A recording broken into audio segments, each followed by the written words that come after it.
My character is the comic relief in the game, Sir Cadwell. He's a kind of Don Quixote character. He loves battle. He loves to go on a quest and to try and help helpless maidens and all that kind of thing. And he loves fighting, but he never seems to be the slightest bit scared about it. He regards it as a great game. And if he is wounded, then he's incredibly brave about it, in a British sort of way. This is the second worst. No, this is pretty much the worst thing.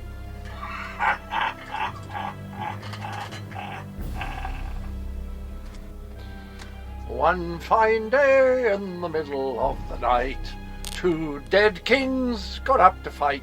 Back to back they faced each other, drew their bows, and stabbed themselves. I have the oddest feeling we've discussed this before, or did I already mention that? No matter. I am Sir Cadwell, the Undaunted, Knight of the Court of Cold Harbour, champion of chivalry, defender of the defenceless, shepherd to the soul-shriven. Well, this has my knickers in a twist. We have a perfectly fine army, but what good is it sitting around this side of the chasm, twiddling its collective thumbs? It's rather embarrassing, if truth be told. I always thought it would be wonderful to be a great archer. I think I grew up on Robin Hood and westerns where sort of people fired guns or arrows very, very accurately. And that always appealed to me. But if you wanted to be a bowman in the British Army in 1350, for example, at the Battle of Crecy, you had to start very, very young because you had to develop the most extraordinary musculature. I like it when my character, Sir Cadwell, gets rather vague or confused. I like it when he says, he's been asked, tell me about yourself, Cadwell. He says, I have the oddest feeling we discussed this before. Or did I already mention that? Oh, no matter. I like that kind of vagueness. I like playing that. Based on my experience with the Elder Scrolls Online, I would definitely do another video game because I had a really good laugh. And it was really fun. And I'm interested to see, not that I'm very good at playing video games, I feel like I would only sort of get to the first level and never see the stuff I've done. But it was really fun. I'd definitely do it again. I like being in the dark.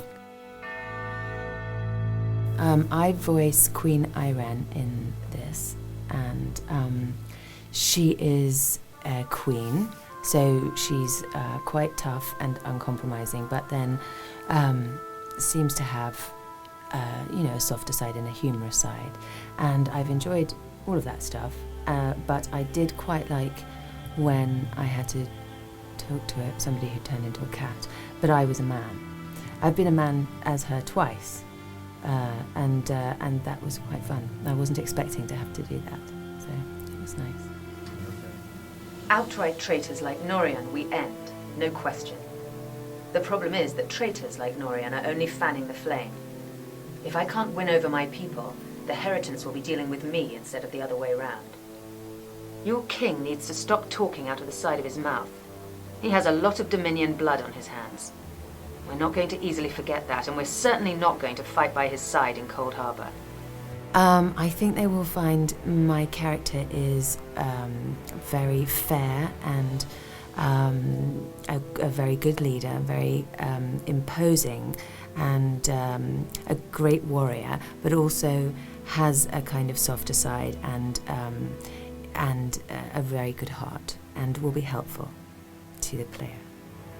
I think my character is a very imposing leader and a great female, strong role model. But she's also somebody who has a lot of hardship and tragedy and betrayal going on during the video game, and I think that gives her quite a sort of sympathetic side that I think people will respond to. Video games have got better. They're much better now, like The Elder Scrolls is the best one going. I think mine's the best part, but I hope you all love it. I'm sure you will.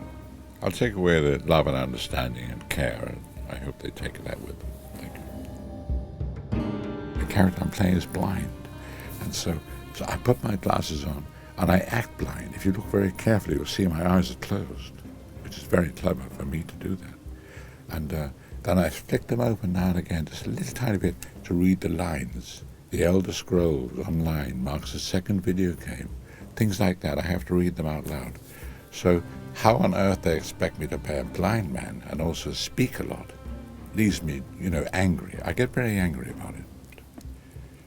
Blind. Lyris, are you all right? Lyris, are you all right? How's it like that? Pretty good. Right. Indeed. But let us not get ahead of ourselves without an understanding of where we are bound. The Red Guard's swordmaster, Sahan, leader of the Imperial Dragon Guard. In truth, I feared you'd kill me where I stood if you knew who I was. You certainly wouldn't have allied with us so readily. I caused this, all of this. If Molag Bal destroys this world, the blame will be mine and mine alone. Well, I'd like to play an elf. That's the part I'd be really good at. Elves are quite short. I'm not short, I'm a bit overweight and not very tall, but an elf would appeal to me. They're funny, they're interesting, they climb trees. So an elf would be my sort of thing. I'd be an elf. Also, they have the added advantage, elves, of sitting down a lot. I love sitting down. If you played a king or some duke or something, you have to keep walking around. I don't do that. So I'd be happy to play an elf. I like the Elder Scrolls. I'm tailor-made for the part. And I'm used to playing blind men. I always play blind men. I enjoy it very much. The character I play in the Elder Scrolls is called Abnur Tharn. The best way to describe him would be supremely confident and arrogant. A man who clearly has a very, very high opinion of himself and a very low opinion of others, which is even more crucial. There's this ongoing sense of him being very sarcastic and very aloof. He doesn't quite believe that anyone can be as powerful or as strong or as decisive as he is, or as they need to be. So there's always this little tension of trying to, he's very sparing with his compliments, but very generous with his sarcasm. I know more about the Daedra than any man or mer alive. For good or ill, my family has always kept ties with the forces of oblivion, and this much I know. One cannot kill a Daedric prince. But we have the Amulet of Kings. So, we're to stumble blindly into the catacombs beneath a crumbling ruin abandoned for an age. Lovely. That bearded idiot swordmaster will lead us straight into a trap, no doubt. It's my small-minded nephew, Javad. The lad was petty and cruel for the enjoyment of it. I always suspected he'd meet an untimely end. Leave him to his fate. It's kinder than he deserves. And then what? I've no idea what will happen to you. Apotheosis? Disintegration? Too many unknowns and not enough information. But if you defeat Molag Bal and survive, your soul and the soul of every other surviving vestige should be restored. The Amulet of Kings is a relic of Akatosh, the dragon god of time. His powers embody the qualities of perseverance and invincibility, while promoting the virtues of duty, service, and obedience. Make of that what you will. One of the big elements in the character is that he's very, very, sort of very pompous and very arrogant, but he's actually very funny, and his sarcasm and his kind of sort of dismissal of other people can be really. I mean, there's one line where he's talking to Lyris, and he says something like, in a very kind of understanding and supportive and sympathetic way, he says, something like, I understand this must be very hard for you, Lyris, but don't be an idiot. Something like that. And it's just that, I'm paraphrasing because I can't remember the line now, but it was the turn of phrase that because it started off so kind of like he was just about to give her a hug, and then it turns into this kind of like wonderful slap in the face, and it was that way of just turning within a line, turning everything around like that was very indicative of him. But that line in particular, it must be very as hard as it might be for you, Lyris. Don't be an idiot. It kind of made me laugh. The character I play in the Elder Scrolls Online is King Emeric, and he's a good guy, generally speaking. What's cool about him is that he's not uncomplex. He does have his bad days, and he gets into all kinds of moods. But he's generally within the context of the Elder Scrolls Online, he is a good force in the world. He has some funny lines. He's not just some king guy. He also is a human being, and he has some funky asides to make. And he is the king of all Rivenspire, and he's a pretty cool guy in my view. I'm not just defending my character. I actually believe that. He's a serious hands-on king. He doesn't hang around in throne rooms telling other people how to fight battles. He's out there. He's on horseback. He's getting bloody. He doesn't fool around, and he's never lost a battle, as far as I know, which just right there is pretty cool. I will not wager the future of my people on the word of a snow barbarian and an adolescent female. I fear for Tamriel's future if either of you were to sit upon the ruby throne. This crown, one day, I will throw this crown in a lake. This crown was probably great for my grandfather. This crown looks tawdry. Why can't they shine it up now and again? Everyone's so scared to touch the crown. They could at least clean it. This crown makes me look stupid. It sits on my ears. My ears are not my best feature.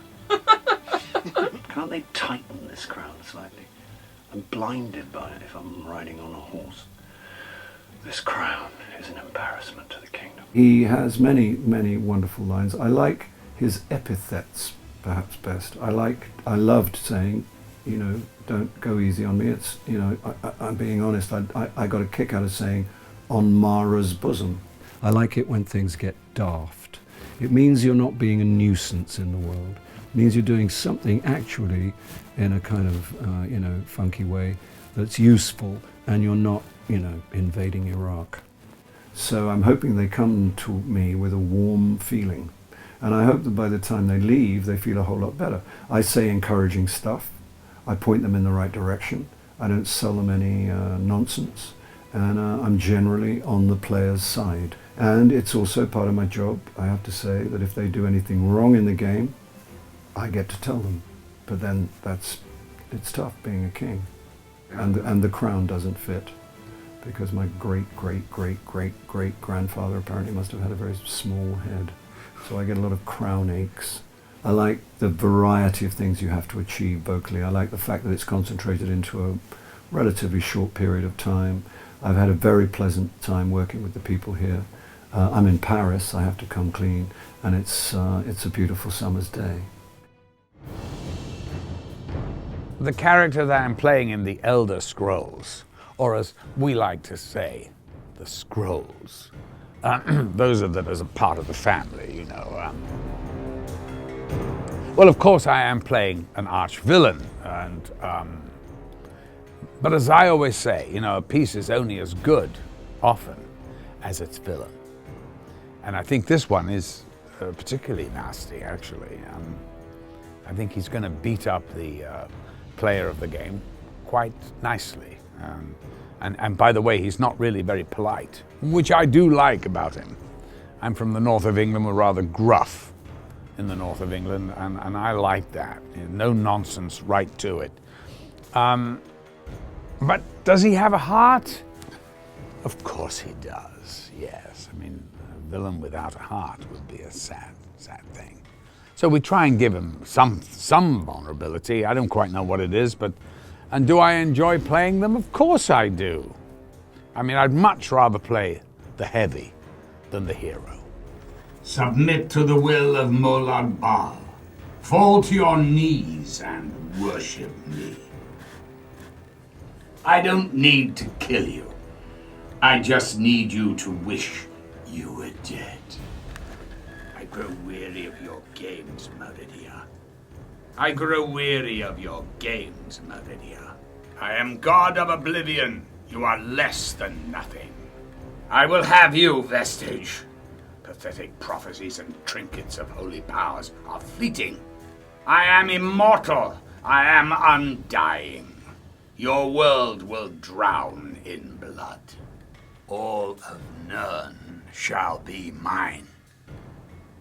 I would hope, though, that people will go, wow, that guy was pretty cool. I don't want them to emulate what he's doing or saying even, but just, you know, he's got to be this threat and you know, I hope there's a little bit of humor there somewhere. He's one of those characters. He's really a beloved and sweet guy. Underneath all that, your black heart pleases me, mortal. I'll leave you with a gift. And one day, you will repay me with your soul. Yes, well, the character that I'm playing in the Elder Scrolls is Molag Bal, or Little Mo for short. He's actually, how can I put this? He's I hate to use this word, but it's the only word that really describes him, a demon god. I think that actually video games, they lend themselves beautifully for movies, don't they? There's a lot of them about. I'm Malcolm McDowell, and we've been working on the Elder Scrolls. And I'm playing the part of Little Mo. He's an evil bastard.